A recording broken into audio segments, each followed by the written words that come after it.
কোনো একটা মেয়েকে পাগলের মতো ভালোবেসে তাকে নির্মমভাবে ঠকে যাওয়া এক পুরুষ আমি।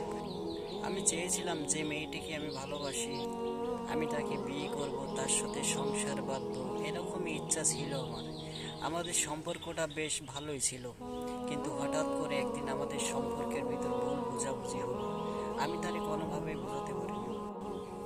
আসলে সে আমাকে বুঝবেই বা কেন, কারণ সে তো ছিল আরও অন্য একটা পুরুষের আসক্ত। কারণ আমি তাকে এত করে বোঝাতে চাচ্ছিলাম যে দেখো, আমি তোমারে ভালোবাসি, আমি তোমার জন্য কত কিছু না করতে চাইছি আর কত কিছু না করছি।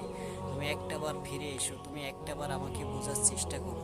তুমি যেটা করতেছো এটা তুমি ভুল করতেছো। তুমি হয়তো আজকে তার মিষ্টি মিষ্টি কথায় তুমি অন্ধ হয়ে গেছো, কিন্তু তুমি ঠিকই একদিন বুঝবা, তুমি আমার একদিন খুঁজবা, আমার কথা তোমার একদিন মনে পড়বেই। কারণ আমি তোমার সাথে টাইম পাস করতে আসিনি, আমি তোমার পাগলের মতো ভালোবাসছি।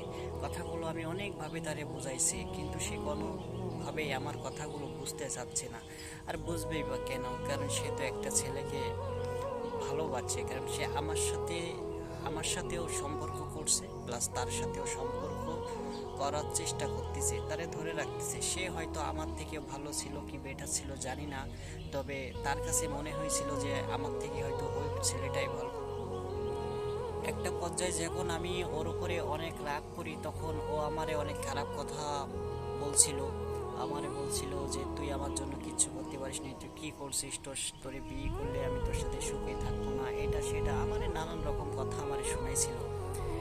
তারপর একটা পর্যায়ে সে আমারে ব্লক করে দিয়েছিল। আমি অনেকভাবে চেষ্টা করছি তার সাথে যোগাযোগ করার, কারণ ভালোবাসার মানুষটা বলা যায় না এত সহজে।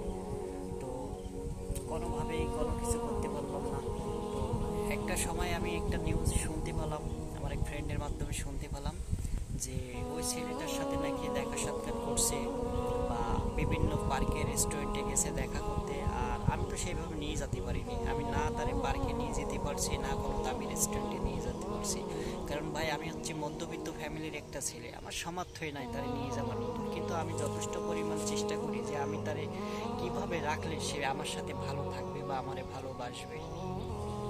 কিন্তু কয়েকদিন পরে আবার জানতে পারলাম যে ওই ছেলেটার সাথে নাকি তার সম্পর্ক ব্রেকআপ হয়েছে।